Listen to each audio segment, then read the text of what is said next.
What if everything you believed about your life was a lie? Not just your job, your relationships, the world around you, everything. That's the impossible question at the heart of The Matrix. But while audiences often remember the groundbreaking visual effects, the slow-motion gunfights, and the philosophical discussions about reality, there's another story unfolding beneath the surface. It's the story of a man trying to figure out who he really is. Welcome to the Character Couch, where we examine some of cinema's most memorable characters through the lens of psychology. Today, we're taking a seat with Neo. Before he ever becomes Neo, he's Thomas Anderson. By day, he's a software programmer. By night, he's a hacker searching for answers. What's interesting isn't that he's bored with his job, lots of people are. It's that he never seems to belong anywhere. He drifts through life disconnected from everyone around him. His office feels sterile, his apartment is empty. Even before Morpheus contacts him, Thomas already feels like something is fundamentally wrong with the world. Psychology has a word for this feeling: alienation. Alienation describes a sense of separation from society, from meaningful work, from other people, even from yourself. Thomas Anderson isn't just unhappy, he's disconnected.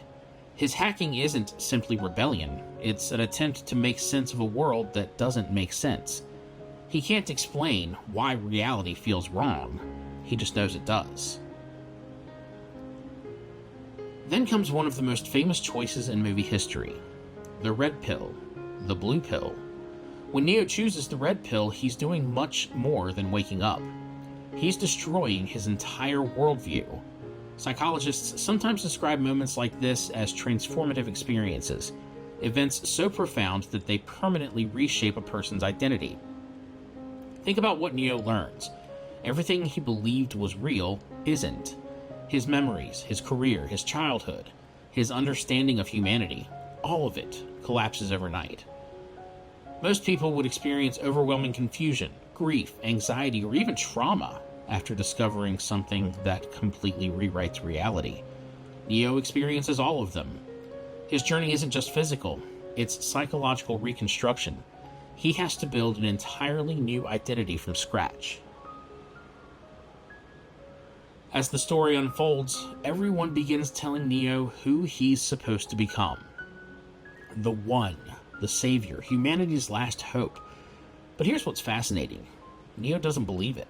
Not at first. And honestly, why would he? This resembles something psychologists call impostor syndrome. People experiencing impostor syndrome often believe they've somehow fooled everyone into thinking they're more capable than they actually are. They fear they'll eventually be exposed as frauds. Neo repeatedly questions whether he's worthy of the role everyone expects him to fill. He isn't resisting greatness because he's lazy. He's resisting it because accepting that responsibility is terrifying. What if everyone is wrong? What if he isn't enough? One of the Matrix's biggest questions is whether Neo truly has free will. The Oracle gives him guidance. The Architect insists everything has already happened before. Prophecies constantly point toward a predetermined future. Yet Neo continues making choices, again and again. Psychologically, this reflects something many people experience in real life. How much of our lives are shaped by circumstances beyond our control, and how much comes from the decisions we make. Neo eventually realizes something profound. Being the One isn't about fulfilling a prophecy, it's about choosing who he's going to become. Identity isn't discovered, it's created. By the sequels, Neo has changed. He's no longer the uncertain office worker searching for answers. Now he's carrying the expectations of an entire civilization. Every decision affects thousands of lives. Every mistake could end humanity.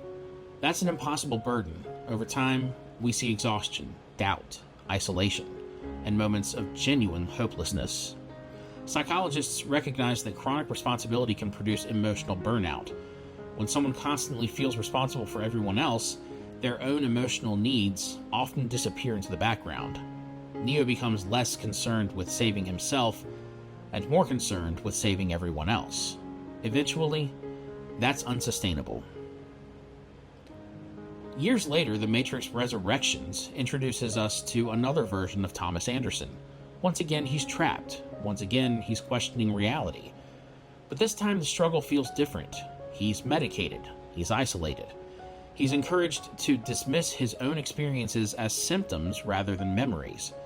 Without spoiling every detail, the film asks an intriguing psychological question.